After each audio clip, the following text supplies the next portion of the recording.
So it looks like April is going to be pretty eventful for Diablo fans. A brand new endgame progression livestream has just been confirmed, the beta feedback roundup should follow up soon, and we also have some interesting new endgame leaks to talk about in this video. But before we jump in, a big thanks to King Arthur Legends Rise for sponsoring today's video. The game's been officially revealed at this year's GDC, and it is a turn-based hero collection RPG playable on both mobile as well as PC. In King Arthur Legends Rise, you can adventure through a reimagined kingdom of Avalon, build an ever-expanding party of knights, mages, or rogues, and fight against mythical monsters in epically choreographed battles. There are many quests that you can take part in and ways to rebuild the battle-torn realm as the ultimate fortress for its heroes. The game even features a wide variety of mythical relics to collect, which you can then hone into the perfect weapons for your heroes to defeat any challenges ahead. What's awesome is the game also features crossplay between mobile and PC, so you can always hop in game or enjoy it while on the go. So totally check out King Arthur Legends Rise using my links down below, press the wishlist button on Steam to get the latest news about it,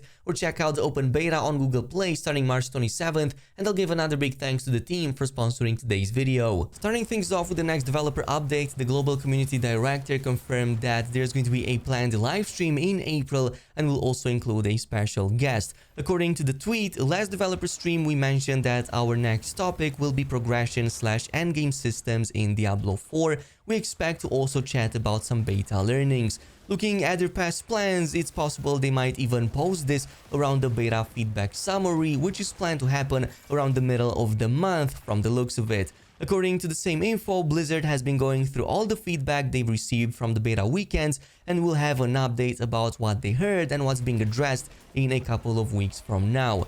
Looking forward to it because there was a hefty amount of feedback on multiple aspects that pertain to Diablo 4, not just performance or server stability, but class balance, gameplay mechanics, and itemization too. Some of these concerns could easily be put to rest by having a more extensive look at how classes play in the endgame and the different mechanics they have access to. From all we know, things could look a lot different with more proper realized builds compared to the early stages. In fact, they already posted a quick summary of the early access and the open beta weekend. Some pretty insane stuff nonetheless. 20 million total hours played, 17.5 million player depths. But honestly, I would have loved a total player count too, since that paints a much better picture of the game's popularity. Nonetheless, these numbers are really insane given the fact that this is not even the full game. Interesting stuff about the Butcher as well. Only a bit over 100,000 people defeated it, but over 500,000 died to that encounter, most probably because of how early and unexpected that encounter can be, taking you completely by surprise before even getting a proper build going. Even more shocking to me is the insane scale of unsuccessful world boss runs. Only 33,000 confirmed kills versus Ashava versus over 4 million player deaths. Put that into perspective, that's almost 130 deaths per each encounter, or 11 per player, as each instance holds up to 12 in total. Nonetheless, I hope that they're going to do an update on the player count by the time the next livestream goes live.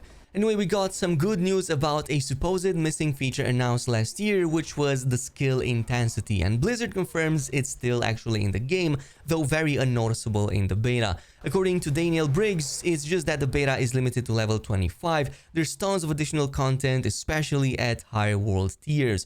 Your skill intensity is based on your skill points and legendary affixes for that skill, he mentions. Quick tip for those who didn't see this, skill intensity basically grows the more points you invest into a skill and further increase its rank, usually making its visual a lot more noticeable and for many of them increasing the AoE range of that particular skill. For example, Sorcerer Incinerate with a low rank looks pretty mild, and the area is smaller at low intensity compared to having it at high rank and getting it with the high intensity. Something that we see for other classes too, such as the Hammer of the Ancients Barbarian skill that benefits a lot from covering a larger area at the high intensity compared to lower. According to the art director, the total rank a skill can get includes the following points. So 5 points that you can spend in the skill tree before the skill caps out, 6 extra from skill point affixes from gear, 3 from skill category affixes, also from the gear, and 4 from extremely rare, in this case redacted source.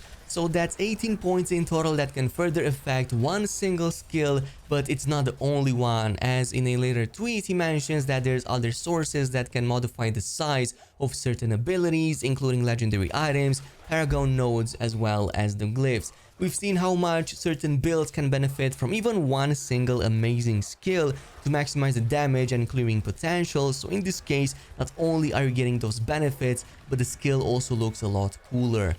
By the way, since we are on the subject of skills, here's a quick update on the cost of Respec that we've talked about in yesterday's video, which seems to have drawn quite a lot of divisive feedback. So someone tweeted this at the game's director: Diablo 4 was a great time, so far me and my friends enjoyed it. We're all older now and really don't want to have to remake characters instead of being able to more easily redistribute skill points. Is this for sure going to ship in the full launch or not?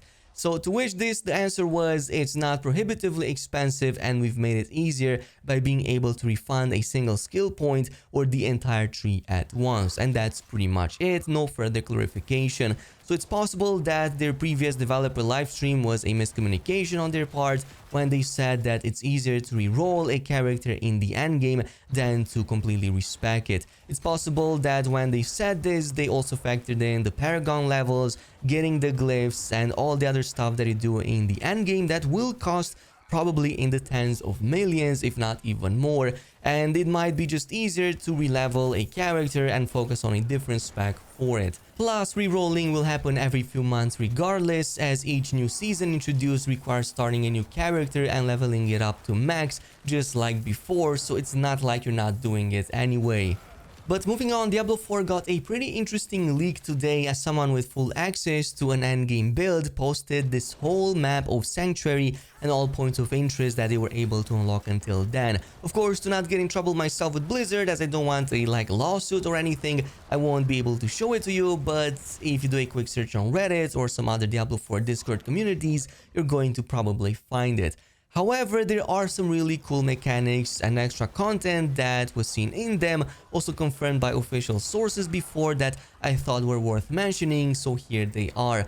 One of them is the Tree of Whispers, which is a cycling late game system that provides extra XP, legendary sigils, and other cool rewards by completing certain bounties or objectives. These will spawn all around Sanctuary and are pretty much kind of like dailies that you have to do, constantly rotating and spawning in other places. On the map, you'll see them represented by red symbols of different intensities, each providing a different number of something called Grim Favors. The light red ones, for example, provide 1 Grim Favor upon completion, mid-red ones provide 3, and finally the full red ones give you 5 Grim Favors. Once 10 of these have been collected, they can be exchanged at the Tree of Whispers that can be found in the southeast in the foul swamps of the Hauser region, which is located just south of the fractured peaks that we had access into the beta. The tree then lets you choose a gear slot you want these items to drop for, which includes legendaries and sometimes even uniques according to some reports.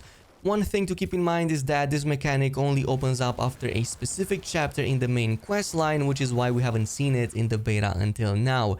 But there are other endgame activities too that have been mentioned, some making a return from previous Diablo games, others being somewhat new or a combination. For example, there are many boss bounties found in PvP zones represented by horned skulls on that map. They can give you extra loot, but you might have to fight other players for them. Also, various dungeons and open world encounters can also provide a resource called anima, and once you collected enough of that, you can turn this in at various altars, and this is going to give you an elite enemy to fight for some extra special rewards. This is it, thanks so much for watching, and I'll see you guys in the next video.